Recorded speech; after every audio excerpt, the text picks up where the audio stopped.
they still got a second chance through. And part of the hype for this year's draw has been that a lot of the favorites, three in particular, were all drawn into Group A. And this is Team Liquid's, the group that they play first as well. Yep. So added a little bit more hype to it. 1907 Fenerbahce, Fongvu Buffalo, and Isurus Gaming, all kind of at the top echelon of the play-in stages, 4 teams. And it makes Group A definitely the group of death. People are talking about, oh, is it really? Yes. Are you sleeping on the Oceanic Australian rules the football Bombers? Team Bombers? Yeah. How so you? I did do a cast review for Spawn on some of their games, and it was a Bombers game. And their jungler was just like destroying, right? Yeah. So their jungler has been destroying the entire region. He's a Korean import, Balkan, and he was quite good, but overall, I think that the competition in their group is just way too strong. Yep. Vietnam has a history of success. Turkey, I think, is probably the region closest to Vietnam, even though Vietnam usually, historically, has had the edge over Turkey with a little bit quicker game times and play style. But I think those two are for sure kind of mad that they're in the same group because only one gets to get out of the group, right? I feel like if one was Group A and one was Group B, then those would be the two. Right. They'd be satisfied like facing in a best of 5, assuming they both lost round 1. And then, so yeah, that's kind of unlucky, right? That they essentially have to determine who's getting out in 2 best of 1s instead of 1 best of 5. I think that's definitely a bit unlucky, but I guess we'll see what happens, and yeah, it's probably the team out of Group A that comes out. And theoretically, it might end up being a best of 3, right? If they both 2-0 the other teams and go 1-1 against each other, then you have to have a tiebreaker. And at the end of the day, everyone is looking at Turkey and Vietnam as the 2 strongest regions. If they are truly the 2 strongest regions, then like they would have had to fight off at some point anyway, right? Like even if they're in Group A, Group B, if they go up, if they may play each other or they could possibly advance, so you kind of would have to beat a really tough opponent at some point. Hopefully for them, they can look at it through a positive, and maybe we'll get to see some really interesting strategies since it is best of 1s, right? It's not the best of 5. They a lot of preparation goes into that, where if you have your sneaky strategy, it's time to bring it out, right? It's time to try to knock down your toughest competition, because if you're saying, hey, anyone from Group B is free, then even if you lose to TL, well, you're going to play probably against one of them or someone that they just beat. So I think whoever comes out of there will be feeling pretty confident. But I know I've seen a lot of the OC guys like Rusty and Zlon and all Atlas, all those guys seem pretty sad about the draw, because I think people were pretty hyped on Bombers this year and felt pretty good about their chances. But there always seems to be some stuff happening for the OCE teams that goes a little bit unlucky. Yeah, part of the reason why people are so hyped, it's not just because of the history of Vietnam and Turkey and their success. But 1907 Fenerbahce, this iteration, has Kire. Kire's played both here and in Europe. I still follow him on Twitter from when he was an NA player. And I feel like every time he posts some picture, he's rank 1 on some other server? On European West. Oh, okay. And he just always holds it. He is the shot caller for the team.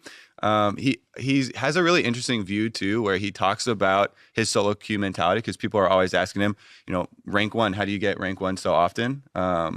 Europe West is one of the biggest servers.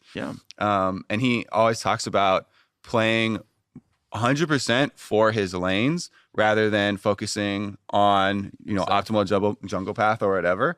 And it's so much for him about communication with those lanes and like getting them to play around, what the current game state is and trying to keep them all in line. So I just think that shot calling solo queue. I just think that it's so cool that he went over to Turkey. He's this big shot call. He won MVP for the league, by the way. And I just think that he's going to be one of the biggest strengths for them coming into it, because you talk about best of 1s and coming up with these strategies. It'll be interesting to see. Yeah, and I mean, they dominated regionally. They were 16-2 in their regular season. They went on a 20 single game. They won a 20-game win streak to end the season. Yeah, in playoffs they didn't drop a single game. It's 3-0, 3-0. So obviously extremely dominant. And one of the things that always kind of gets me excited is like, Kyrie, obviously really good jungler, but also his most played was Kindred. and I'm a big Kindred fan. So I think that's always really cool when people have a little bit of a different flavor coming out of some of the other regions. Like trying to bring some of these different picks, I think can be exciting when teams aren't necessarily going to be as practiced against it or as comfortable playing against it. But then again, sometimes it's just always going to get banned. Yeah. I mean, people could also be hyped because their bottom lane player, Hades, was a one-trick Yasuo player. And so he still got to use some Yasuo games. So they have other angles that they can go for, any sort of surprises like that for people. And best of ones are going to be big. And you got also Funky Buffalo coming over. Who's, as far as I can tell, the same roster as Worlds last year. So they're going to kind of go for round 2 here. Good luck. They went 2-4 in group stage, which is not, the worst, right? Like they actually had some decent stuff going on. So, I mean, we talked about the other really strong teams here where, Vietnam's going to be pretty crazy. They're going to be pretty scary. Like they've continued to do really well and like make it to MSI group stage. We're like 2-3 years in a row now where like Vietnam is clearly the one that comes through and is team number 6. So, I remember having discussions before of like, hey, when does Vietnam become like a major region? When do they get to auto seed? Well, when they do what the LMS does and make it out of groups every time in the main stage, right? Like, I remember asking that question or getting that question asked to me on stream last night. It was like, when does Vietnam overtake LMS? Like, well, when they do those things, right? Like when you get out of groups every time, when you start doing well at Worlds as well, and they're getting closer and closer. Right, they won 2 games at Worlds last year, so I think this is a good shot at a team. They can get a best of 5 against TL. Like you win that one, something that's really impressive. You turn heads, like this, that could be a really good dark horse. Yeah, for sure. And I mean, it is interesting because no major region team has ever actually lost their best of 5 going in MSI. Yep. For the first time ever, it did happen once with LMS at Worlds. So the needle is moving a little bit in that direction, and this is the year that everyone has kind of talked about as LMS being the weakest that they've ever been by far. Flash Trolls did qualify, but they were nowhere near as dominant as they have been in the past. They lost a lot of their best players. So, there are opportunities for some of these other regions to maybe, take over the LMS's spot, if LMS is sliding and these guys are improving. And it's always exciting for me to watch the Vietnamese teams because I always think of, Gigabyte Marines and teams like that and Phung Vu Buffalo. These are teams that play, a very, very fast style, and it's a very bloody region. So it's pretty exciting to watch a lot of their games. Yeah. I mean, even though everyone's like, oh yeah, the Gigabyte Marines was their own team and that was a unique style. They do still play very quick. They have very big gold average early on, pre 15 minutes. Yeah. And watching some of the games, the play past 15 minutes is also extremely quick because it feels like they're always searching out for the next skirmish, and then you see just so many people collapse from all around the map. So it just feels like everybody is down or whatever play is about they're to down start. to fight. Yeah. and fast aggressive play has been good before, right? You again talk about Gigabyte Marines where like they shocked people and they picked up some wins because of that kind of stuff. I think back to Cloud9 at Worlds where they were just like, no, we're going super aggressive, we're going super hard, and we're going to fight you.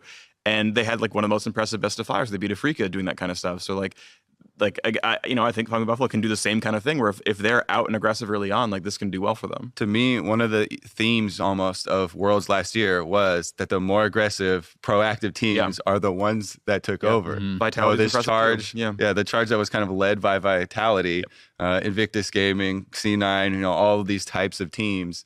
That is a very similar kind of play style. So it's about honing that. For Group B, it is Mega from the SEA, Vega Squadron from CIS, INTZ from Brazil, as well as Detonation Focus Me from Japan. Any big favorites you guys have there? I don't know. I think it's actually all fairly close. Like we had like the first time ever Japan, I think it was actually DFM because they finally won regionally, like finally. Like they actually made it to the best of 5s at Worlds. Like that was cool, right? They finally stepped up there. But like these are all regions where it's like, oh yeah, I remember seeing your team do well before. But seeing teams from those regions do well before, right? Like OS never makes it to playoffs, right? Like they always fail out in groups. It's like, well, even if Bombers is a good lineup, you have to show me that you can actually do this, right? And for Vietnam, it's like, well, you guys have actually made main stage before. So like, I totally believe in you guys for like recent track record. But like INTZ, remember them beating Edward Gaming? And that was like an absurd, like that was their first game of Worlds, like 2016 or something. It was like, oh, wow, okay, like, are you a real team? And they didn't win anymore, but like that was impressive. I feel like maybe I shouldn't anymore, but like I always hold out hope for the CIS teams. Like I feel like they get really close to winning a bunch of these things. So I like kind of down the line, like I feel like these are a lot of good teams. I actually think that the CIS team Vega are my heavy favorites. Okay. I don't think that this one is as close as people are giving it to. I know that INTZ, a lot of the Brazilian fans wanted Flamengo there instead. Yep. And that was a big upset in the finals. And so then they were kind of like, oh, you're going at the end. I mean, I'm sure that they'll get behind